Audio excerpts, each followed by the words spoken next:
Hi கசியா Tamil viewers அனைவருக்கும் வணக்கம். So இன்னைக்கு என்ன பார்க்க போகிறோம் அப்படின்னு பார்த்தீங்க அப்படின்னா, ஒரு ஃபஸ்ட்டு ஒரு 5 டேஸ் என்ன ஆச்சு அப்படின்னு பார்த்தீங்க அப்படின்னா, ஓரளவு ஆளே வரல சுத்தமா. ஆனால் இப்போ வந்துட்டு கொஞ்சம் கொஞ்சமாக கவர் பண்ணுறாங்க.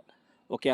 20 100க்கு 20 பேர், 10 பேர், 15 பேர், 30 பேர் வர ஆரம்பிச்சதுல இப்போ 40 பேர், 42 பேர், 45 பேர் அப்படி வர ஆரம்பிச்சிட்டாங்க. So okay. ஆனால் ஃபுல்லாக வரல. 100க்கு 100 பேர் வரல. பாதிக்கு பாதி ஆப்ஷன் ஆகுறாங்க. இருந்தாலும் முன்னாடி இதோட கேவலமாக இருந்துச்சு. ஆனால் இப்போ வந்து என்ன பண்ணுறாங்க அப்படின்னா, கொஞ்சம் கொஞ்சம் கவர் பண்ண ஆரம்பிச்சிட்டாங்க. ஓகே. ப்ரெசன்ஸ் கூட ஆரம்பிச்சிருச்சு. ஓகே. அதனால் சொல்கிறேன். ஸோ ஓரளவு எக்ஸாம் ஓரளவு எல்லாரும் சொல்கிறது வந்து என்ன அப்படின்னா, எக்ஸாம் எப்படி இருக்குன்னு கேட்டதுக்கு ஒன்றே ஒன்று தான் சொல்கிறாங்க. ஸோ இந்த பக்கம் உள்ள ஜிகே ஓரளவு நல்லா இருந்துன்னு சொன்னாங்க இன்றைக்கெலாம். ஓகே. ரீசனிங் ஓரளவு பரவாயில்லன்னு சொல்கிறாங்க. இங்கிட்டும் அங்கிட்டும் சொல்ல முடியாமல் மீடியமாக போயிட்டுருக்கு. ஸோ அந்த அளவுக்கும் நம்ம எதிர்பார்க்க முடியாது. ஓகே. எழுதுகிறவங்க நல்லா எழுதியிருப்பாங்க. அதனால் எனக்கு தெரிஞ்சு இவ்வளோ கொஸ்டின் 35 ஓரளவு எனக்கு இவ்வளோ கொஸ்டின் ரைட்டு சார் அப்படின்னு சொன்னால் பிசிக்கல் ஸ்டார்ட் பண்ணிடுங்க. மறுபடியும் சொல்கிறேன். ஏன்னா சீக்கிரத்தில் ஆரம்பிச்சிருவாங்க. ஓகே. இவ்வளோ கஷ்டப்பட்டு போயிருப்போம். நிறையா மார்க் எடுத்திருப்போம். ஆனால் பிசிக்கல் என்ன பண்ணிடுவோம் அப்படின்னா, நிறையா பேர் விட்டுருவாங்க. போன தடவை அப்படி தான் நிறையா பேர் விட்டுட்டா மறுபடியும் கேஸ்லாம் போட்டிருந்தாங்க. கேஸ் போட்டவங்களுக்கு இது வரைக்கும் என்னன்னே தெரியல.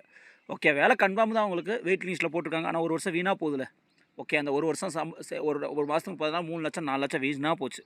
ஸோ அதனால் அந்த மாதிரிலாம் பண்ணாமல் எல்லாத்துக்கும் நீங்களே இப்போவே என்னென்ன பண்ணணுமோ தயாராகிக்கிறங்க. ஓகே. புரியலனா எனக்கு கால் பண்ணுங்கள். உங்களுக்கு என்ன பண்ணணுமோ ஏது பண்ணணுமோ எல்லாம் தெளிவாக உங்களுக்கு சொல்கிறேன். ஓகே. ஏன்னா நான் தான் சொல்கிறேன்ல, எப்போவுமே உங்களோட அண்ணனா ட்ராவல் பண்ணுன்னு சொல்லியிருக்கேன். ஸோ அதனால் யாரும் பயப்படாதீங்க. எஸ்ஹெச்ஜிடிக்கு ஏதாவது ஒரு சுலபத்தில் உள்ளக்க நுழைஞ்சு போயிடலாம். இந்த குறை இருக்குது, என்னால் போக முடியாது, அப்படிலாம் ஒன்றும் இல்லை. ஓகே. அதுக்கு என்ன பண்ணலாம், அதுக்குள்ள சொல்யூஷனை முடிஞ்ச அளவுக்கு நம்ம சொல்கிறோம்.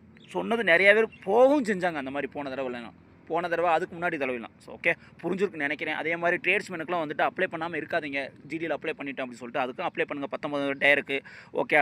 ஸோ ட்ரேட்ஸ்மேனில் தான் பருத்தி ஆகக்கூடாது அப்படிலாம் நினைக்காதீங்க. உள்ளக்க போயிட்டு நீங்கள் இதுலேயும் போய்க்கிடலாம். ஓகே. ஜிடிக்கும் போய்க்கலாம். புரிஞ்சிருக்குன்னு நினைக்கிறேன். அதே மாதிரி உங்கள் ஃப்ரெண்ட்ஸுக்கெலாம் வந்து ஷேர் பண்ணுங்கள்.